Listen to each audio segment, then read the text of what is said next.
A paz de Cristo a todos. Aqui quem está falando é a pastora Casey Marrone. Eu gostaria de deixar uma meditação que se encontra no livro de Êxodo, capítulo de número 14, o verso de número 29. Mas os filhos de Israel seguiram pelo meio do mar seco, e as águas foram para eles como um muro à sua direita e à sua esquerda. Essa história muitos de nós já conhecemos. A história em que Israel consegue atravessar o Mar Vermelho aos pés enxutos. O que poucos conhecem é a trajetória dessa história. Sabe-se que o povo de Israel foi escravizado por 430 anos pela sua distância de Deus, pela sua desobediência, pela sua falta de fé. E aí nasce um povo que percebe que todos os problemas enfrentados, todo o mal enfrentado ao longo da caminhada é pela falta de Deus, é pela falta de buscar a presença do Senhor. Até que nasce Moisés, uma criança que nasce no meio de um ímpeto de fúria, de raiva do rei, que dá ordem para que todas as crianças nascidas meninos morressem, porque o povo de Israel tinha se multiplicado de maneira tal que já tinha feito com que Faraó tivesse medo de uma rebelião. Mas como se rebeliar, né? Aí eu fico imaginando se Faraó estava com medo da rebelião de Israel. Por que Israel não se rebelia? Por que Israel não se levanta para confrontar o Egito, para confrontar os maus tratos, a perseguição, a calúnia? Se Israel era mais numerosa, se Israel era mais forte, por que Israel não confronta Faraó? E aí eu percebo o seguinte, que não importa o quão fortes sejamos, o quão numerosos sejamos, se Deus não estiver conosco, não há sabedoria para a vitória. Quando é que vencemos? Quando há sabedoria. E a sabedoria dada por Deus, não há sábio sem a vontade do Senhor. E aí, por que às vezes você é mais forte na tua casa? Você é mais forte do que os teus cônjuges, mais forte do que os teus filhos, você é patrão, você é a cabeça e você não consegue se levantar, você não consegue se impor, você não consegue se erguer. Está faltando Deus, amados. Está faltando Deus para que isso ocorra. E aí Moisés nasce. A Bíblia diz que Moisés tinha uma vida difícil, né? Moisés é criado até os 40 anos pela filha de Faraó, na casa de Faraó, no exército. Ele aprende, ele é instruído, mas de repente Moisés ele tem que fugir para Midian. E aí ele foge e vive mais 40 anos em Midian, onde casa-se, tem 2 filhos e vira pastor de ovelhas. Mas o propósito não é a vida de Moisés.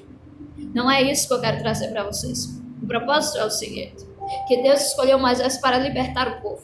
Deus fala com Moisés, Deus disse: Moisés, eu tenho ouvido o clamor, eu tenho ouvido a oração. O clamor de Israel chegou até os meus ouvidos. Eles não têm força, eles não têm sabedoria, mas eles estão clamando a mim. E eu sou o Deus que dá força a tudo, e eu sou o Deus que dá sabedoria a todo aquele que pede. Então eu escolhi a ti para libertar o povo. Podia ter sido qualquer um, mas foi Moisés. Porque o povo começou a orar, o povo começou a clamar, o povo começou a buscar. Então o Senhor levantou alguém para libertar o povo. Beleza? Moisés volta para Faraó, e aí acontecem as 10 pragas, Faraó não quer libertar o povo, mas de repente acontece a última praga, a morte dos primogênitos, e aí Faraó se vê obrigado a libertar Israel para adorar o Senhor. Quando Israel está fugindo, ou quando Israel está saindo, sendo liberta da escravidão, a minha Bíblia diz que por algum tempo Faraó deixa, mas depois percebe que não haveria mais mão de obra, fica furioso e corre atrás do povo. Só que este povo agora reconhece que tem um Deus. Só que este povo agora sabe que não vivem mais para ele, vivem para Deus. Tem dono. Este povo agora é um povo escolhido, porque escolheram servir a Deus. Este povo agora tem domínio e é dominado, é livre do pecado para viver para Deus. A Bíblia diz que eles vão. Só que o exército de Faraó vem atrás para matá-los, não para levá-los à escravidão, mas para dizimá-los, matar todos eles. Aquilo que parecia ser ruim consegue piorar, porque de escravo para morto a gente percebe e entende isso. O que é que eu quero que você entenda? É que você pode ser escravo do pecado agora, escravo no teu casamento, escravo das tuas finanças, escravo dos teus problemas, mas aí você decide convidar Deus. Daí você decide chamar o Senhor. O Senhor aparece, o Senhor começa a te libertar, porque você buscou a Deus. O Senhor começa a trabalhar na libertação. Mas acontece uma coisa, que quando o Senhor aparece para libertar, o inimigo começa a compreender que você vai ser uma pessoa livre. Então aquilo que seria escravidão para você começa a se tornar motivo para morte. Enquanto você era escravo do pecado, beleza, mas aí o inimigo entendeu que você agora é livre. E ele não quer mais você como escravo, quer você morto. E aquilo que já estava armando começa a piorar. Verdadeiramente começa a piorar. Mas então, pastora, eu não vou chamar Deus. Se está ruim, do jeito que está, e a irmã está dizendo que vai piorar, o que é que eu vou fazer? Calma, tenha paciência, tenha bom ânimo, tenha fé. Aquilo que parecia ruim, ele acabou de piorar. Mas a minha Bíblia diz que o meu Deus é Deus do impossível. E aquilo que parece não ter solução agora, o Senhor pode transformar na tua maior bênção, na tua maior vitória. Sabe por quê? Porque na frente de Israel havia o Mar Vermelho. Atrás de Israel havia os egípcios querendo matá-los. O que fazer agora? Não há saída, não há solução. E é esse o ponto que Deus quer que eu e você cheguemos. Qual? Aquele ponto em que eu e você não pode fazer nada.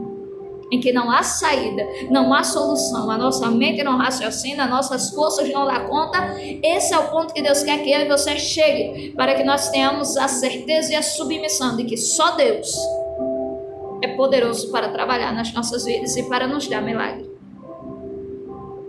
A ordem de Deus é para marchar.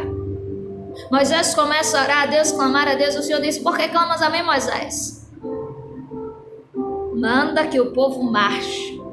Marche em frente. Nunca olhe para trás.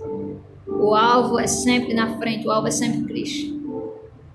E aí Moisés toca as águas com seu cajado e as águas se abrem.